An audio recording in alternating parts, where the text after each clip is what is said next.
আসসালামু আলাইকুম রহমতুল্লাহ। সম্মানিত ভিউয়ার্স, আই হোপ আপনারা সকলে অনেক অনেক ভালো আছেন। আজকে আমি আপনাদের সামনে আলোচনা করব লা ইলাহা ইল্লাল্লাহর পাওয়ার কতটুকু, এবং এই লা ইলাহা ইল্লাল্লাহ শুধু কি মুসলমানদেরই কাজে আসে নাকি অন্যান্য ধর্মের মানুষদেরও কাজে আসে, এই ব্যাপারে বিস্তারিত আলোচনা করব আমি।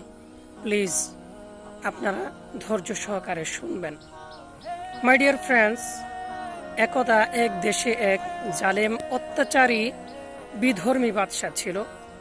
সে সব সময় মুসলমানদের উপর অত্যাচার, অনাচার, মারামারি, কাটাকাটি, হানাহানি করতে থাকত। তো এক সময় মুসলমানদের সাথে যুদ্ধে জড়িয়ে পড়ে ওই বাদশা, এবং ওই যুদ্ধে মুসলমানদের হাতে বন্দী হয়ে যায়। তো এখন ওই বাদশা যেহেতু মুসলমানদের হাতে বন্দী হয়ে যায়, তাই মুসলমানরা এটাকে অনেক সুবর্ণ সুযোগ মনে করলো। মুসলমানরা মনে করতে লাগলো যে ওই বাদশা আমাদের অনেক জ্বালিয়েছে, অনেক অত্যাচার করেছে, অনেক নির্বিচারে আমাদেরকে প্রহার করেছে। এর একটা ফায়সালা আজ হবে, যেই কথা সেই কাজ। সম্মানিত ভিউয়ার্স, মুসলমান ভাইয়েরা কি করলেন, একটা আগুনের উপর বড় একটা ডেগ রাখলেন। ওই ডেগের উপর ওই জালেম কাফের বাদশাকে রাখলেন। রাখার পর এখন নিচে দিয়ে আগুন জ্বালিয়ে দিলেন। তারপর যখন আগুন জ্বালানো হলো, এখন ওই জালিম বাদশাহ সে যার ইবাদত বন্দিগি করত, যার পূজা অর্চনা করত, তাদেরকে ডাকতে আরম্ভ করলো। তার যে দেব দেবতা তাদেরকে ডাকতে আরম্ভ করলো, কিন্তু না, কোনো দেব দেবী তার ডাকে আর সাড়া দিল না।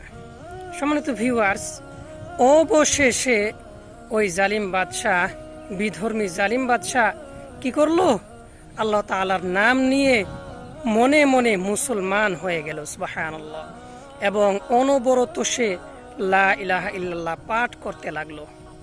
এক সময় এমন হয়ে গেল যে আকাশে ওই লা ইলাহা ইল্লাল্লাহ বলার কারণে মেঘাচ্ছন্ন হয়ে গেল।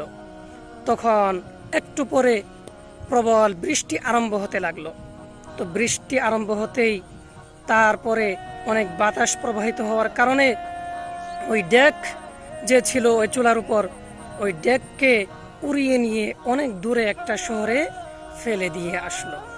তারপর ওইখানকার যারা ছিল লোকজন, তাদের সাথে এই কথা শেয়ার করার কারণে ওইখানের যতগুলো লোক ছিল তারা সকলেই মুসলমান হয়ে গেল, সুবহানাল্লাহ।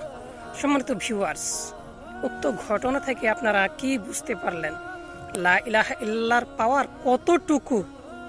আই হোপ আপনারা সকলেই ভালোভাবে অনুধাবন করতে পেরেছেন। Thank you so much. সকলেই ভালো থাকবেন।